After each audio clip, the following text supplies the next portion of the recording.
Hi, it's Lipstick Gal. Thanks for watching. I wanted to do a get ready with me today using some products that there's one I know I specifically have not used yet.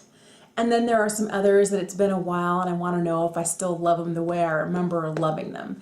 And then there are some that are just like diehard favorites. All right, before we get started, if you have not subscribed, would you please? I think about you never get what you don't ask for. So that's why I'm always saying, if you haven't, would you please subscribe? And if you like this video or you think you know someone who might enjoy it as well, would you be willing to share it? All right, so one thing that I got recently, and I can't stop using it since I got it, and it's really surprised me, is this. It's the No Poreblem Primer. I always feel like I'm saying it wrong. It is No Poreblem Primer from Touch in Sol. It came in my BoxyCharm this month, and I use a full pump, and I try and concentrate most of it like right here where my pores are definitely more noticeable, and then a good layer of it over my nose, even kind of like right down in through here on my nostrils, underneath. And then what I have left, which is like about 3/4 of a pump, I kind of use over the rest of my face just to kind of smooth out my wrinkles and crinkles. Because if it's good for pores, it has to kind of help with the rest of it. What I do like about this is it's a nice mix between kind of a hydrating primer and a pore filling primer.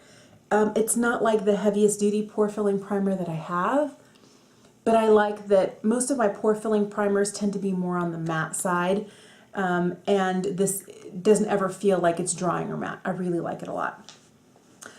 All right, so I haven't used this since I think the weather started getting a little bit cooler. I know I haven't used it in the dead of winter. And this is from Lancome. It's the Tient Miracle.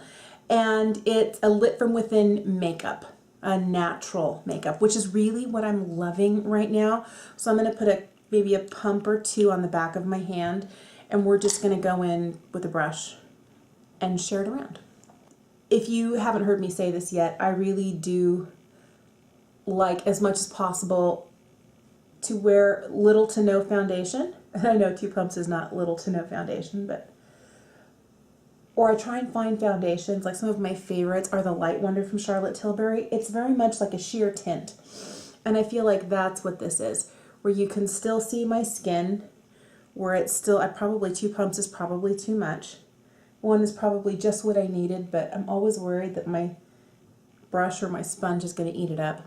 But I'm always looking for something that is like the best version of me, but just a little glowy. Now that I'm, in my mid-40s, I'm 44, I find that I definitely do need more natural looking makeup, because things that might have worked for me a decade ago that tend to be more high coverage, or that I really could or need to powder to keep in place, right now all it does is age me. So I am definitely looking for more lighter coverage sorts of products that still, blend and even out, and I feel like this does a really good job. One of the other things that I absolutely love, love, love, love is the Charlotte Tilbury Contour Wand.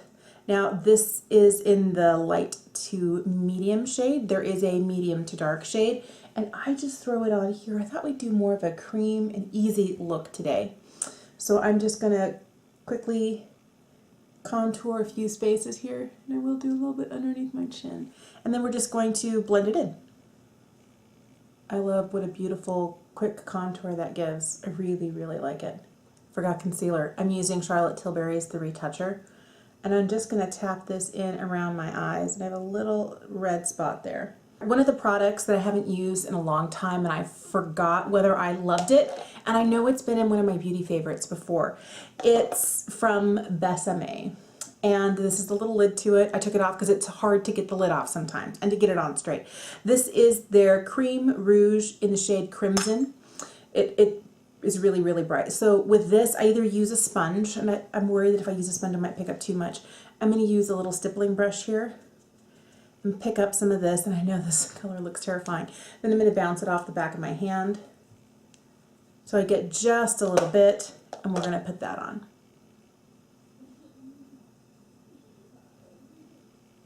I want just the lightest flushy flush. That might even be too much. I kind of feel like this needs to be buffed in. I'm going to take just a totally clean brush here and kind of just go over it a little bit. I think that's really pretty. And there's really very little product on this little blending brush here. There is still some, but it's not a lot. Most of it's on here.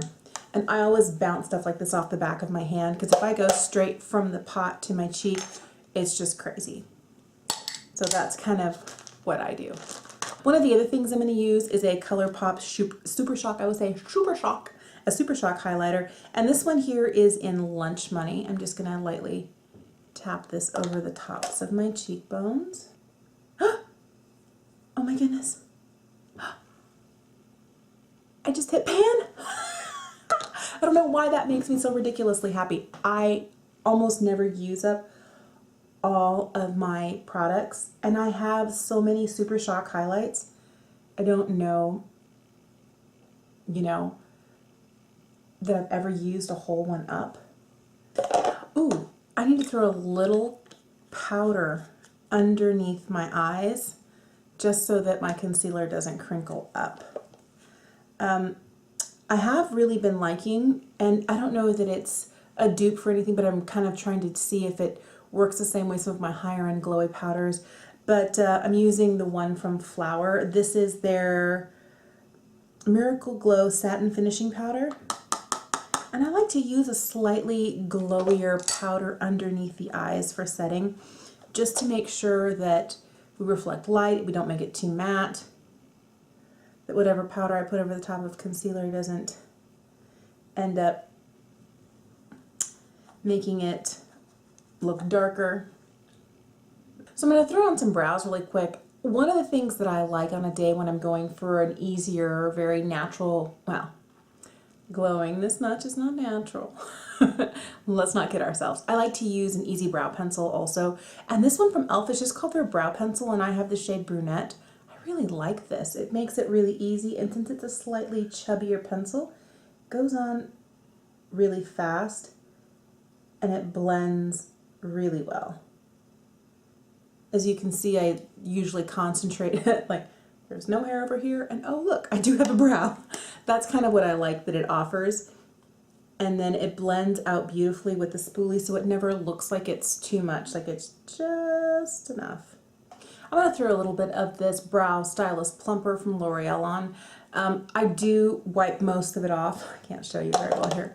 I do wipe most of it off on the back of my hand, because I find that since there is a little bit more gap here in the bristles, if I wipe it on when it's fully loaded, it's like a caterpillar on my brows. And what I'm really wanting to do is to kind of get a little bit more lift here. I call these like my little sprouts, like the little tiny baby hairs here in the front. So I just put a little bit of MAC's Painterly Paint Pot on my lids as kind of a primer. The eyeshadow palette I wanted to use today was this. This is the Violet Voss Pro HG. This came in my Boxy Luxe in December, and I've only swatched it, and I haven't actually put any of these, especially none of the mattes. I think the only shades I ever swatched were also just those really shimmery shades. So this is what it looks like. It's really, truly beautiful. Let's see what they act like on the eyes. One of the other things that is fairly new to my collection is this Sonia G brush. This is the Worker Pro. This is a beautiful, beautiful brush. I love this brush.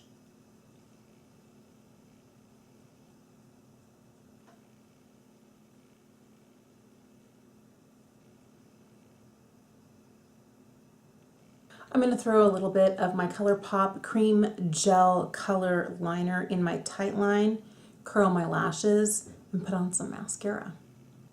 Alright, so for a lip today, I thought I'd just throw on a lip gloss. It's really pretty. I love glossy lips right now. I'm so into glossy lips. I usually do it the other way around, lipstick first, then gloss, but I really have also been loving, this is from Flower. This is their Mix and Matte, I think, lip duo. And this one is in Nude, Honey Nude, and the lip color, yeah, just a little bit. I don't talk a lot while I'm doing my eyeshadow because I'm not that skilled. If I want my eyeshadow to be cuckoo and everywhere, I will talk while trying to do it. It's really hard for me. But let me tell you what I did with this HG palette from Violet Voss. I really liked it. The other thing was, where are you? I used this brush, the Worker Pro. It was clean when I started. It has, as you can see, it has natural white hairs in it. This came in my Lucky bag from Beautylish. This is a Sonia G Worker Pro. I used this brush. It was the only brush I used to do this entire eyeshadow look. And I was like, dude, Worker Pro. Like the idea of it being called a worker. I'm like, well, let's see how much of a workhorse you really are. No, I did the whole thing. I was really, really, really impressed. Let me show you what I used for my eye look. So I started off with a little bit of Are You Kidding Me right here. I threw in the So Jelly and some Cool Beans. And then I finished it off here with Brownie points to deepen up the outer corner, and a little bit of Thanks a Latte, which is a matte beige color, and this is them right here. So this is the transition shade. This one I think is the, what were you? Are You Kidding Me? This one's kind of hard to see. It's kind of like a peachy pinky shade, and I thought I might tie in with my blouse, and it was too much. So I put in a little bit of the Cool Beans over the top, the Thanks a Latte, and the Brownie points to deepen up the outer crease, the outer corner. I thought it was really easy to use, and the fact that I could use this brush for every single shade, even some of the Are You Kidding Me that I dragged underneath my eye. These shadows are really easy to use. They're really, really pretty. What I was really impressed with also was I could tap into here. Let's just pick up something here. You know, maybe I thought that might be too much. You get a little powder kick up, but then there's enough here to do what you want to do without getting any fallout. I didn't have any fallout. I was so, so, so impressed. I feel like this eye look got a little bit more intense than I intended it. I wanted it to be, like right here especially. Let's just see if we can blend that. Oh, that's better. Do you ever do that? Just like right on the edges. I always try and do a little bit of this. So instead of ending it like right here, I always try and take it out a little bit because it makes my eyes look a little bigger. But then if you don't carefully blend here, I end up looking a little strange. Now, looking at this eye look, it's pretty, but I think it got to be a little dark for what I was going for. I wanted to go for very light foundation, very light concealer, no powder, cream products, and I really do like all of these. I feel like this is probably out of all of them the one that is the most difficult to use, and it's difficult to get open to, but I really do like the shade of this blush. You can also use this on the lips, like straight up like this, and it does give it a really pretty rosy look, and it looks intimidating in the pan. It's nowhere near as intimidating as you would expect it to be.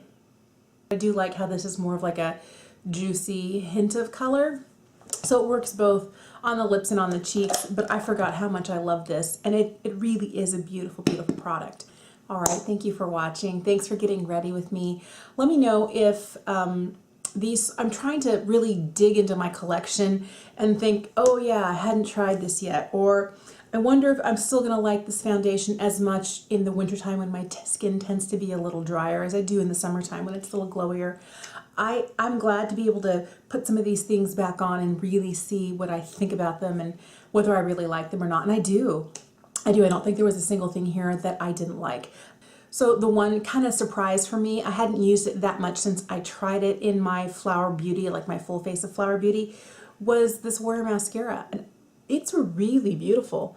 I think it gives a really good, you know, intense black. This is in Fiercest black mascara. I know that they have a brown, a brown, a black, and then the Fiercest black, and that's what I have, but I feel like it really does make my lashes look a little wispy and intense, but not like clumpy and spidery. I feel like it's a nice mix of what I'm looking for in a mascara, and at the price tag, that's beautiful. So overall, I really like this look. I do. I like to go, and maybe next time I won't go ham with the eyeshadow and get a little bit softer look up in here, but I feel like it's, you know, more about the skin, and it's not so much a bold lip. And this may not be the shade you would wear, but for me it's very much a neutrally lip and not quite so bright red or hot pink, which I love and I do a lot. But thank you for watching. I hope you're going to have a great day.